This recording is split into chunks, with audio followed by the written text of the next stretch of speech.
नमस्कार दोस्तों, आप सभी का स्वागत है स्टेनो हेल्प में। दोस्तों, डिक्टेशन की गति रहेगी 90 शब्द प्रति मिनट। 10 मिनट की डिक्टेशन रहेगी। काफ़ी अच्छी डिक्टेशन है। इसकी पीडीएफ आपको टेलीग्राम ग्रुप में मिलेगी। टेलीग्राम ग्रुप की लिंक डिस्क्रिप्शन में दिया जाइए और ग्रुप को ज्वाइन कीजिए। स्टार्ट करते हैं। 3, 2, 1 स्टार्ट।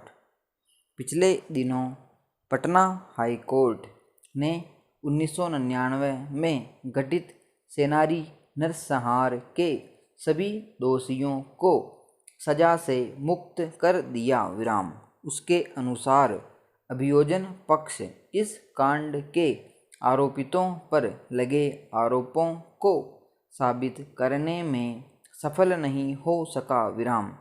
वह कोई ठोस सबूत भी सामने नहीं ला पाया।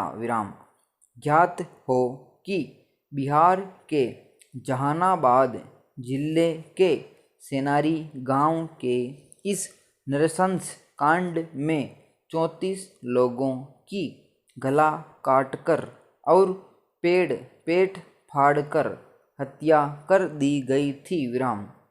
इस कांड से पूरा देश हिल गया था। इस मामले में निचली अदालत ने तो 10 लोगों को फांसी और 3 को उम्र कैद की सजा दी थी, पर अब हाई कोर्ट में वह सजा उलट गई है। खबर है कि बिहार सरकार हाई कोर्ट के इस फैसले के खिलाफ सुप्रीम कोर्ट में अपील करेगी। वहाँ क्या होता है कुछ कहना कठिन है।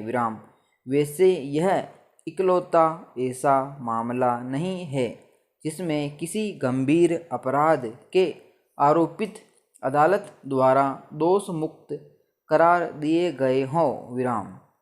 इससे पहले बिहार के ही लक्ष्मणपुर बाथे में 1997 में एक साथ 58 लोगों की हत्या कर दी गई थी। इस मामले में भी 2013 में पटना हाई कोर्ट ने निचली अदालत के निर्णय को बदलते हुए सभी दोषियों को बरी कर दिया था। बिहार के साथ साथ देश के अन्य प्रांतों में भी इस तरह के मामले सामने आए हैं, बल्कि यह कहना उपयुक्त होगा कि आते ही रहते हैं। पूरे देश की अपराध की घटनाओं पर एक नज़र दौड़ाने पर यह लगता है कि कई बार अभियोजन पक्ष की कमजोरी के कारण ऐसे ही आरोपित बरी हो जाते हैं जिनके बारे में यह आम धारणा रहती है कि वे अपराधी है। पैरा ऐसे नरसंहारों जिन्होंने पूरे देश को हिला दिया था के आरोपितों की दोष मुक्ति चिंताजनक परिघटना है। जब ऐसा होता है तो लोगों का विधि के शासन पर से भरोसा डिगता है। शांति प्रिय आम लोगों के लिए भी और खुद देश की आपराधिक न्याय प्रणाली के लिए भी यह चिंता का विषय बनना चाहिए कि ऐसा क्यों होता है। वर्ष 2014 में सुप्रीम कोर्ट ने कहा था, दोष मुक्ति का हरेक मामला न्याय व्यवस्था की विफलता है। राज्यों को चाहिए कि वे 6 माह के भीतर ऐसी कार्य प्रणाली विकसित करें ताकि न तो कोई निर्दोष दंडित हो और न ही कोई दोषी बच न पाए। राज्य सरकारें इस बात की भी समीक्षा करें कि दोष मुक्ति के कारण क्या क्या है। यह भी देखें कि अनुसंधान और अभियोजन में क्या कमी या दोष रह जाता है। उसे दूर करने के लिए क्या उपाय किए जाने चाहिए। लगता है कि इस दिशा में कुछ नहीं हुआ।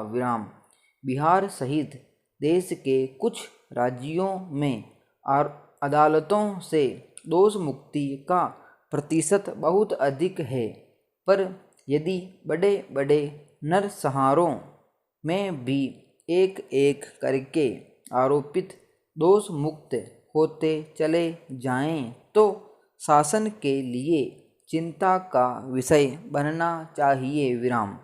हालांकि देश में न्याय प्रणाली को चुस्त दुरुस्त करने के लिए समय समय पर न्यायविदों और आयोगों के सुझाव आते रहते हैं, लेकिन उन पर इस तरह अमल नहीं होता जिससे स्थिति में नज़र आने लायक सुधार हो। विराम।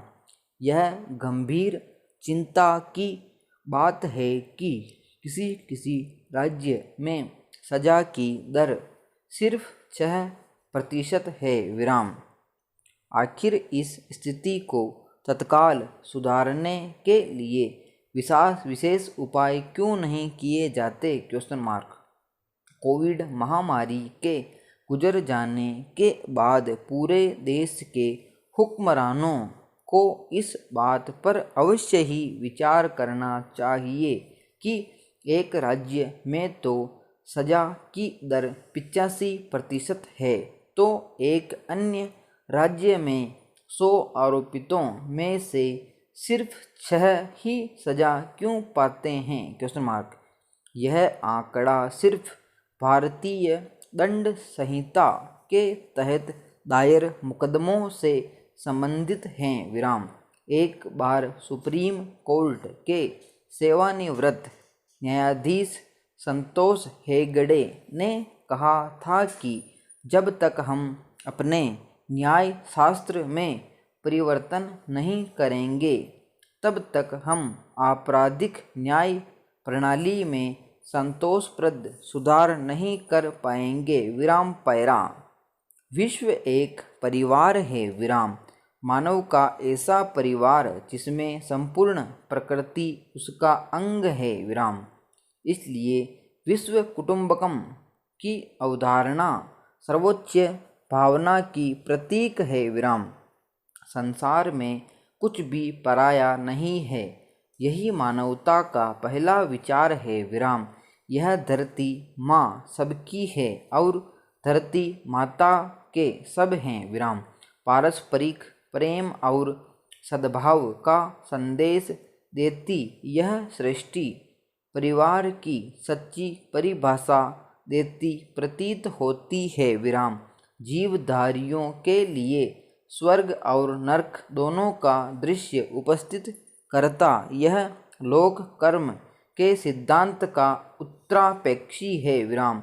इसलिए कोई भी प्राणी परिवार के नियम से अवश्य जुड़ा होता है। विराम। अपनी समझ के अनुसार वह परिवार की सीमा स्वयं बना लेता है। विराम। कुछ लोग अपनी बुद्धि से अपने वर्ग, समुदाय, समाज, देश या कौम को ही परिवार मान लेते हैं। विराम। इस तरह मानव व्यवहार की कसौटी बन गया है परिवार। विराम। परिवार की नींव एकता और विश्वास पर रखी गई होती है। विराम। यह परिवार चाहे छोटा या बड़ा सभी के लिए एकता का धर्म और विश्वास का मर्म है जो एक दूसरे को जोड़ता है। विराम। आधुनिक काल में लोग अपने संप्रदाय या संस्था या दल को परिवार मानते हैं। विराम। परिवार की मर्यादाओं को अपने हितों तथा मानसिकताओं से भी देखा जाने लगा है। विराम।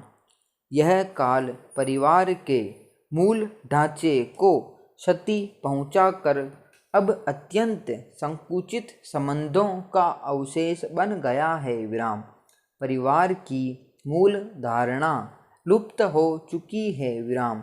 इसकी प्राण प्रतिष्ठा पुनः अपने महत्व को वापस स्थापित कर सकती है। विराम। परिवार से बड़ी कोई आस्था नहीं है। विराम। इसी से समाज, देश एवं विश्व का कल्याण संभव है। विराम। परिवार की भावना में ही मानवता के सभी संस्कारों को एक विजयमाल की तरह पिरोया जा सकता है विराम। इसके बिना सांसारिक संवेदनाओं का अनुभव नहीं हो सकता। विराम समाप्त। दोस्तों ये थी डिक्टेशन 10 मिनट की, काफ़ी अच्छी डिक्टेशन है। इसमें जो टोटल वर्ड है वो टोटल है 900 वर्ड टोटल है, 900 शब्द टोटल हैं। काफ़ी अच्छी डिक्टेशन है। आप सभी कम से कम गलतियाँ करते हुए ट्रांसक्राइब करें। मिलते हैं नेक्स्ट वीडियो में। जय हिंद।